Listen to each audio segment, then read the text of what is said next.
Bem-vindos ao 12º episódio do Bioagrotech.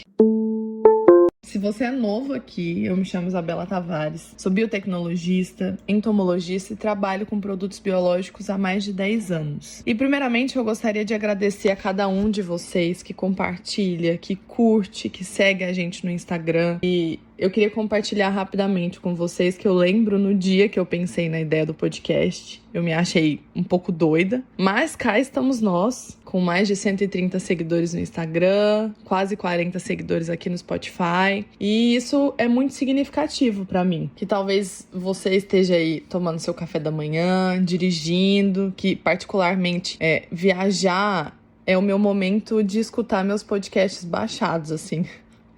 E até você que está no meio da lavoura, fazendo alguma avaliação, eu quero que você saiba que você é muito importante nesse podcast. E eu fico muito feliz de poder contar com a audiência de vocês e das mensagens que eu recebo falando que eu tô fazendo a diferença na vida de cada um. E é muito gratificante para mim fazer todo esse esforço e valer a pena. E eu gostaria de lembrar vocês que a proposta do Bioagrotech é justamente ser um podcast rápido, direto, abordar os temas mais importantes sobre biológicos e as aplicações.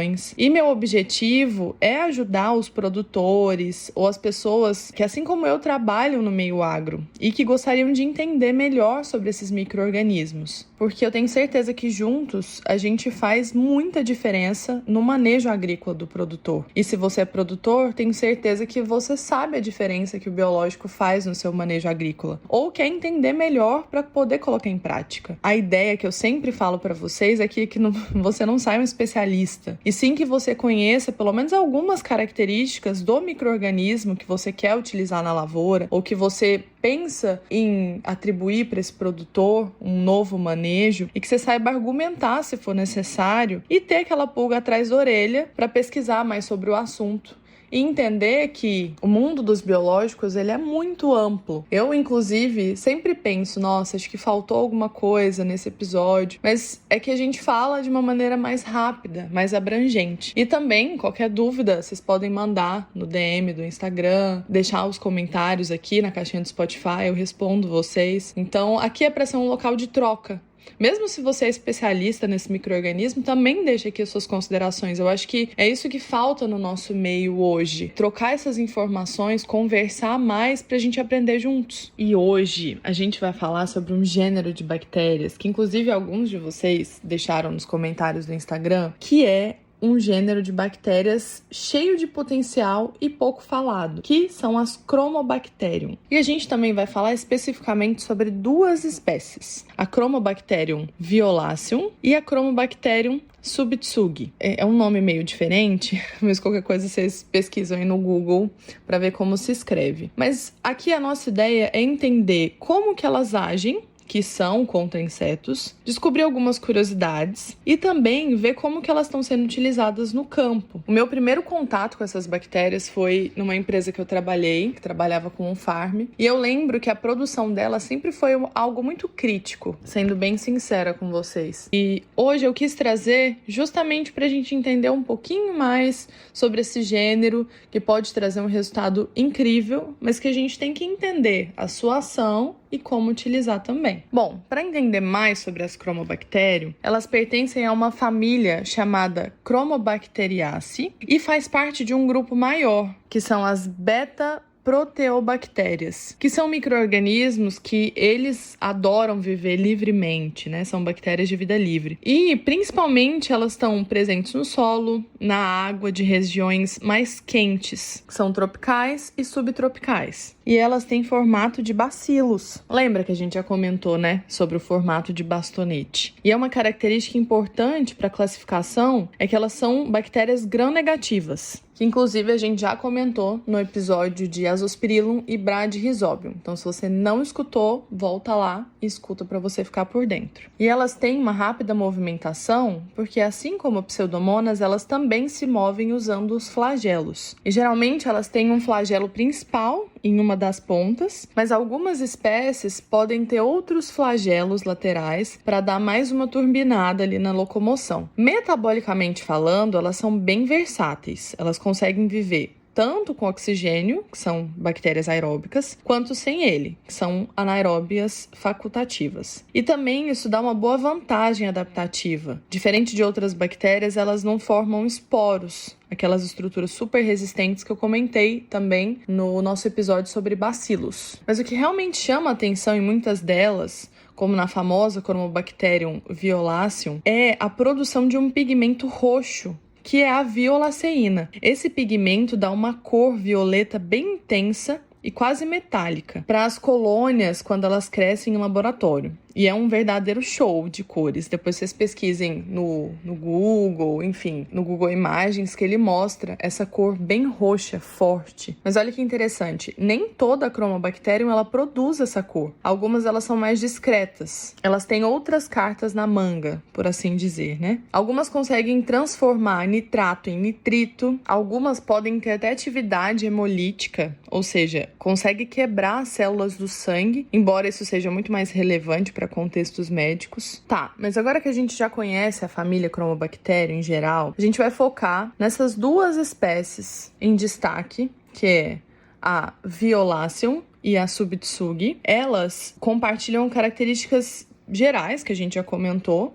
principalmente formato em bacilos, são gram-negativas, móveis, produzem a famosa violaceína, mas cada uma tem suas particularidades. Então vamos começar pela veterana, que é a Chromobacterium violaceum. Ela comumente é encontrada no solo, na água das regiões tropicais, subtropicais, e ela também é registrada pela produção da sua intensa violaceína, que é esse brilho que a gente acabou de comentar. E só uma curiosidade para vocês, em casos raros, elas podem causar problemas em humanos, como infecção de lesões na pele, infecção generalizada, abscessos no fígado, mas enfim, isso é um caso muito raro, é mais curiosidade. Já a Chromobacterium subtsugi, ela é mais recente, descrita em 2007, depois de ser isolada de um solo de floresta lá nos Estados Unidos, e também produz a violaceína. Só que o grande destaque dessa espécie foi na agricultura. Eles descobriram que ela tem uma toxicidade em vários insetos praga importantes, como, por exemplo, a larva do besouro da batata, do Colorado. E o jeito dela de agir contra os insetos é bem complexo e envolve algumas substâncias também que ela produz. E esses compostos fazem o inseto parar de se alimentar, atrapalham a reprodução e, por fim, podem até levar o inseto à morte, que é o mais comum. Essa habilidade dessa espécie é a estrela do controle biológico que leva ao desenvolvimento de alguns bioinseticidas à base de Chromobacterium subtsugi. E ela age justamente com uma resposta química no inseto. E ela produz um coquetel de substâncias tóxicas que a gente chama de metabólitos secundários. A gente até comentou isso no episódio de tricoderma. Quando o inseto praga, ele come alguma coisa contaminada com essa bactéria e seus metabólitos, desencadeia uma série de reações. Muitos insetos, eles simplesmente param de comer logo após a ingestão, que é um efeito de inibição alimentar. Isso já vai enfraquecer a praga e reduzir o dano. Além disso, esses compostos, eles podem bagunçar o sistema reprodutivo dos insetos. E ele interrompe a reprodução e diminui as futuras gerações da praga. E as toxinas produzidas por essa bactéria levam os insetos à morte. E além do besouro da batata que eu comentei com vocês, é conhecido também a sua ação no percevejo verde da soja e até mesmo as vaquinhas, famosas de abrótica.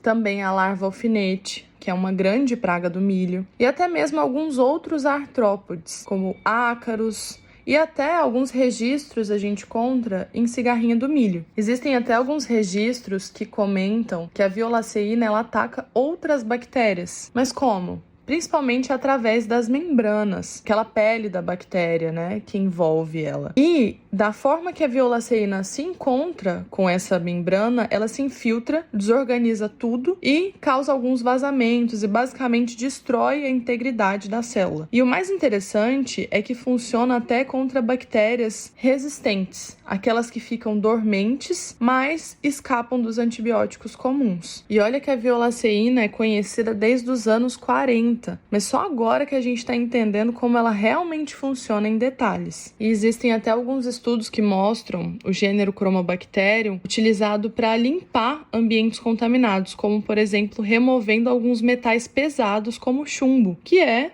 basicamente a biorremediação. E atualmente no Brasil, a Chromobacterium subtsugi é que o ingrediente ativo tem uma aprovação pela Anvisa, que é chamada de C92. Isso significa que a segurança e o potencial de eficácia como inseticida microbiológico já foram reconhecidas pelos órgãos reguladores brasileiros. E a legislação atual ela até facilita o registro desses produtos biológicos. Mas falando em produtos registrados, e consultei até umas fontes recentes, parece que ainda não tem produtos formulados à base de Chromobacterium subtsugi e registrados especificamente no mapa para venda no Brasil, embora isso possa mudar rapidamente. Por isso, a dica de ouro é sempre consulte o Agrofit, que é o sistema oficial do mapa, para ver se a lista atualizada de produtos registrados e o produto que você busca está lá. Lá fora, nos Estados Unidos, a gente já tem produtos comerciais, como o produto que se chama Grandevo, apesar de essa bactéria já ser utilizada no on-farm, que é a produção de biológicos dentro da fazenda. Inclusive, na produção on-farm, tem registros que mostram que as primeiras colônias elas podem ser observadas entre 2 a 3 dias, em meio específico, um pH de 6 a 8 e incubado de 25 a 30 graus Celsius. E a cor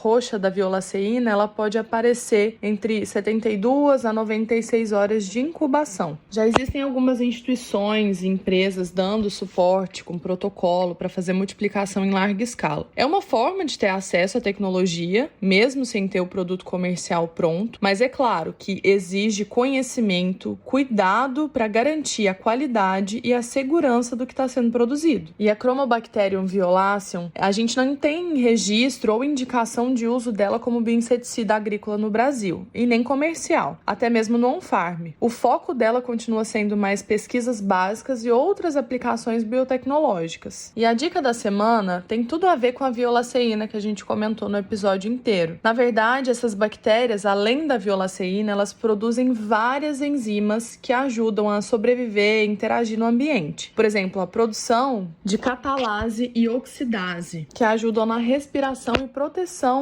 contra compostos tóxicos. Outras enzimas podem estar envolvidas também na degradação de matéria orgânica do solo, na interação com as plantas e até na produção daqueles metabólitos secundários que combatem os insetos. Essa capacidade de produzir diferentes enzimas, elas também abrem um leque de possibilidades biotecnológicas, como o uso dessas bactérias ou suas enzimas em processos industriais ou até na biorremediação de áreas contaminadas, que a gente também falou. Então, a dica é: quando pensar em Chromobacterium, não se lembre só do potencial como bioinseticida, mas também na beleza funcional da violaceína e outros compostos orgânicos, e do poder invisível dessas enzimas que a gente comentou também. Esses são detalhes que mostram como o mundo microbiano ele é complexo e cheio de soluções que são, assim, surpreendentes. Bom, pessoal, e assim a gente chega ao fim de mais um episódio do BioAgrotech. Hoje a gente falou sobre as Chromobacterium e vimos as características gerais, conhecemos as duas espécies, que é a Violaceum e a Subtsugi, e a gente desvendou alguns mecanismos de ação contra insetos praga. A gente descobriu algumas curiosidades também, que vão desde a biomedicina até a biorremediação, e a gente entende por que elas estão chegando no campo, seja via registro ou produção on-farm. Eu espero que vocês tenham gostado, tenham aprendido um pouquinho mais sobre esse mundo gigante dos produtos biológicos, e fiquem ligados nos próximos episódios do BioAgrotech. O da semana que vem tá super legal. E já aproveita para curtir, comentar e compartilhar também com aquele produtor, com aquele seu amigo que tem algumas dúvidas sobre a Chromobacterium. E me conta nos comentários o que você acha que vai ser o próximo episódio, sobre qual tema.